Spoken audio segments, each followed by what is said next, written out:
Well, thank you for watching another video.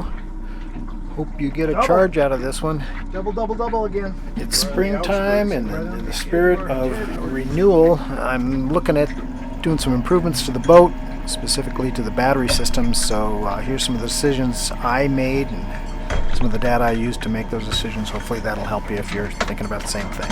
As you can see, part of what I've got going on is a lot of electronics. I've got downriggers everywhere that are big cannons that take a motor that go up and down, and I've got electronic screens on fore and aft, and so it's a constant use of and abuse of the batteries.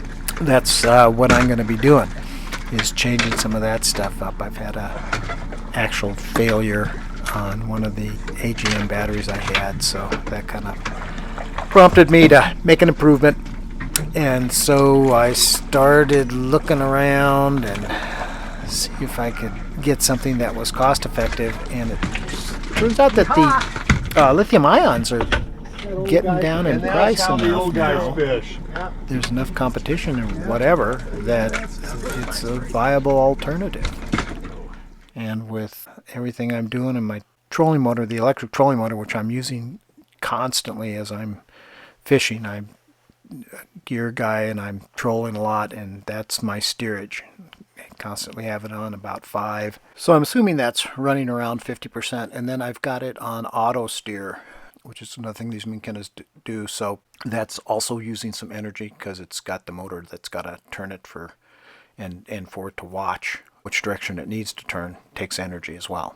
So back in the day, it was the lead acid deep cycle battery was the go-to. Group 27 was always workable. You needed a couple of them to get 24 volts. But in the marine environment, sometimes that presented some issues with that design, in that we're now on a smooth road. It can be bumpy out there, and so the absorbed glass mat was a better choice. AGMs were pretty much maintenance free, and it gave you a little bit more flexibility on where you were going to locate them. You didn't have to get at the battery to pop off a cap and maintain liquid levels. So here's a chart that's summarizing the differences between the AGM and the flooded deep cycle batteries and what's appropriate for the uses.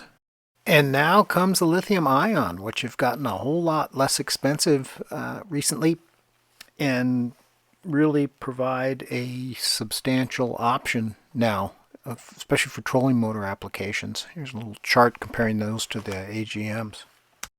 Well, with all of the battery manufacturers that are out there, a lot of options on these now, and that's probably where the price point's coming down to. I decided to pick the Epoch. Just the case that it had, and a lot of the reports that I saw online seemed to point it to be a good product, so that's the way I went.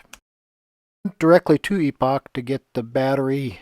Seemed like we were as competitive as any, and certainly showed up in a reasonable amount of time. They have to ship it by land because it's a lithium ion battery, but it was well packaged and showed up very much intact, and nice product, heavily built, seems to be substantial. Came with a little battery level gauge that you can mount elsewhere, has a cable to it, so you can see what the levels are as you're using it.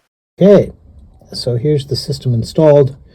I've got a breaker for it right off the battery. There is the lithium ion Epoch 24 volt for bank number 2.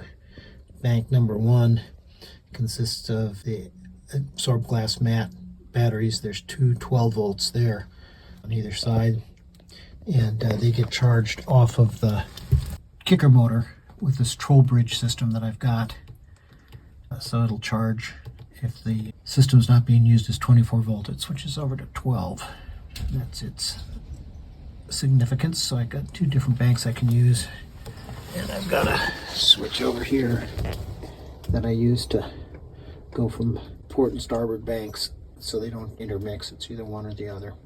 For the bank number 1, I've got just the guest charger, 2 bank for those 2 batteries. So that's the port side.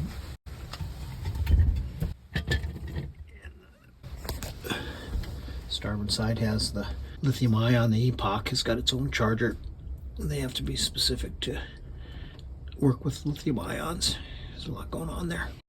There's also a phone app that you can Bluetooth into the battery itself, and it gives you an update on how it's doing, where it's charged, how the cells are looking. Enough said. Let's put it to the test. Took it out to Folsom Lake. We had it trolling at 5 half speed for about 5 hours, and at the end of that time, according to the app, the battery was at 53%, so I'm thinking about 10% an hour is how much we're consuming. And you can discharge the lithium ion, the phosphate ones, almost down to nothing. 20% is kind of what they want you to leave there. That would give us 8 hours. The AGMs, on the other hand, you can only take down to 50%.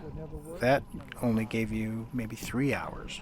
My clever plan is to use the AGM Bank 1 for the first part of the morning, 3 hours, then switch it over to the lithium ion. You can watch the consumption rate on the lithium ion, the epoch battery, and if it starts getting too low, then I just switch it back over to the AGMs to finish the day out. Well, that was my reasoning. If you go online, I'm sure you can find a lot of more detail on each of these batteries and their warranties and all the other particulars that might affect a decision on which type you want to buy or which brand you're going to go with. It seems like it's not a bad idea. And if you don't want to leave the money for the kids' inheritance, not a bad way to go at all. Well, thanks for watching the video. I'm always happy to share this information for what it's worth. And if you could leave a like and subscribe to the channel if you haven't already, that really helps me out. Thanks. Tight lines.